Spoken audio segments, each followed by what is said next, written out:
শুধু প্রতিমাতেই ঈশ্বর পূজা হয় তা নয়, জীবন্ত মানুষেও তা সম্ভব। শ্রীরামকৃষ্ণ কথা উপলব্ধি করেছেন, তাই নির্দ্বিধায় বলেন, একটি মানুষকে সাহায্য করার জন্য তিনি 20,000 বার জন্মগ্রহণ করতে প্রস্তুত। এমনকি এর জন্য কুকুর জন্ম নিতে হলেও তিনি রাজি। অন্য সংস্থানের বাইরেও মানুষের আরও কিছু প্রয়োজন আছে, মহৎ থেকে মহত্তর। মহত্তমের অনুসন্ধান আছে তার জীবনে। সুস্থ জীবন থেকে দূরে সরে যাওয়া পথ হারানো মানুষগুলিকে দেখে শ্রীরামকৃষ্ণ ব্যথিত হন। সংসার যন্ত্রণায় বিদ্ধ মানুষগুলি জ্বলে পুড়ে খাক হয়ে যাচ্ছে, অন্তরে স্ফূর্তি নেই, ক্লিষ্ট চেহারা।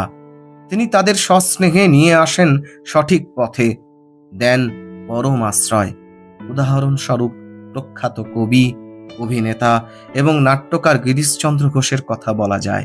আমরা দেখেছি শ্রীরামকৃষ্ণ গিরিশের নাটক দেখতে গেছেন, অবহেলিত বঙ্গ রঙ্গমঞ্চে পদার্পণ করে ধন্য করেছেন, কিন্তু ব্যক্তি গিরিশের প্রতিও তার করুণা অপার। প্রথম জীবনে গিরিশ ছিলেন প্রচণ্ড মদ্যপায়ী, করেছেন অনেক গর্হিত কাজ।